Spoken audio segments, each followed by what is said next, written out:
he was making the intention to perform Hajj. And he said, لَبَّيْكَ اللَّهُمَّ عَنْ شُبْرَمَةٍ. And the Prophet ﷺ knew that this person's name was not Shubrama. So he said, who is this Shubrama that you're making Hajj for or mentioning? And then the man, he said, he is my brother. He passed away or he can't come for Hajj. I'm making Hajj on his behalf. So the Prophet ﷺ told this man, said, make Hajj for yourself first. This is the condition, it's important. No one can make Hajj for anyone else unless they've made Hajj for themselves. This is one condition. And then the Prophet ﷺ said, and then after you've made Hajj for yourself, ثُمَّ حُجْ عَنْ حُبْرَمَةٍ, and then make Hajj for Shubrama. Okay? So this is the condition. And on top of that, the scholars, they mention that this, they refer to it as Hajj Badal. They say that the person that you're making Hajj for, it should be someone that can perform Hajj themselves. Okay? So in this category would be someone that has passed away. Okay? Whether it be your father, your mother, anyone else. Okay? Or at the very least, it should be someone that can't physically go for Hajj themselves. So let's say someone's mother is 100 years old. She's not mentally there, but her son wants someone to perform Hajj for her. Then it becomes permissible. It becomes permissible. Why do scholars put this condition?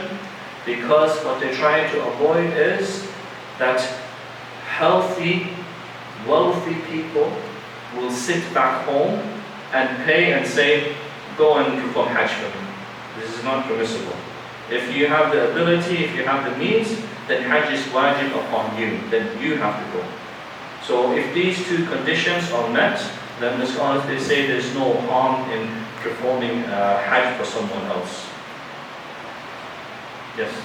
So you said Prophet Muhammad ﷺ performed only one Hajj? Yes. And you also said that it became obligatory at 9th Hijri? Yes. Now there was Hajj before 9th Hijri and there was Umrah and there was before, in terms of the prophets before Muhammad sallallahu alaihi wasallam, there had always been Hajj.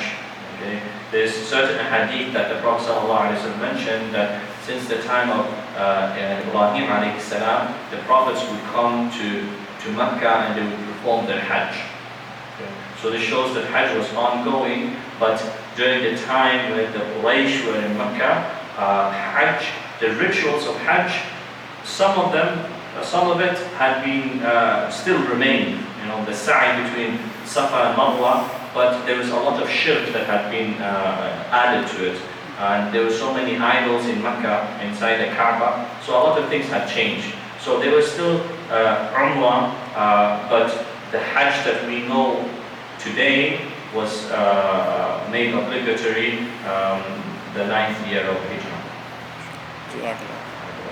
And some people might say, okay, on one hand you're saying Hajj should be performed as soon as possible.